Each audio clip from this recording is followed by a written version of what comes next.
It's the classic love story. Boy meets girl, they fall in love, there's a wedding, and soon after that, a couple of kids.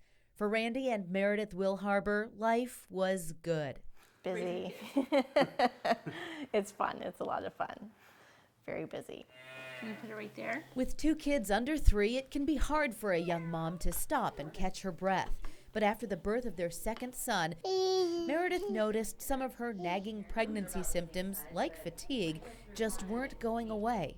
And they just kept getting worse regardless of how often I was working out. And regardless of what activity I was doing, nothing was getting better. So I knew that something was not right. Meredith started becoming dizzy doing everyday things. She noticed some chest pains until one day, after getting up with the boys in the middle of the night, she could no longer ignore what her body was trying to tell her.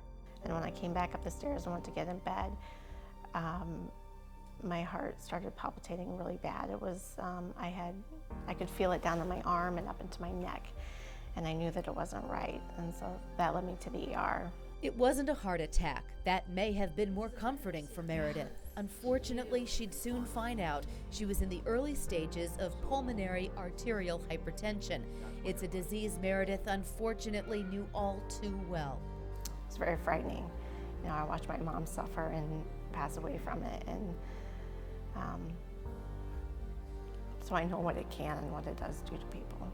23 years ago, Meredith lost her mom to PAH.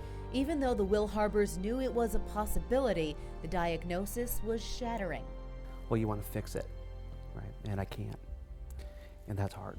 But as families do, they took this diagnosis on together, digging in to learn as much as they could about PAH. Pulmonary arterial hypertension causes the arteries in the lungs to thicken, making it hard for blood to pass through. That makes the right side of the heart work harder to pump blood. The body is literally suffocating itself. It's a chronic, progressive disease, so once the damage is done, it cannot be reversed. There is no cure. Left untreated, this disease will kill you in 2.8 years. That's the number. So it's harrowing. Meredith is lucky. She caught it early. Most people are more advanced by the time they get diagnosis, which can then make it harder to treat.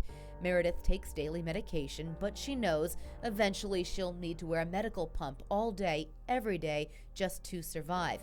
It's another way PAH will rob her of a normal life. Not good. It gives up a lot of freedom. No more pools. I'll never swim with my kids again. Things such as showering will become a chore because it can't get wet. It would be easy for Meredith and Randy to fall into despair, but they chose a different route with the help of some friends. My first reaction was, how can I help? What can I do to help? Chris Bagby and Randy are college buddies. Together, they form the Blue Lips Foundation. They, of course, want a cure. But the first hurdle, developing a better way for doctors to diagnose PAH. First hope is that we're able to get to better diagnosis faster. It takes, on average, slightly over 2 years to be diagnosed. If you have this disease, every single day matters. Every day that you're not on these drugs or on these therapies is a day you're closer to death. And that's just something that needs to change. For Meredith, the foundation is a chance to take a break from the grim realities of PAH, focusing on helping others. And as she battles this disease, not knowing what tomorrow will bring, she's focused on what really matters. That these medications continue to work, and that something bigger and stronger will come out in the next few years, that hopefully will be different avenues that we can go on. And then someday there is a cure for people.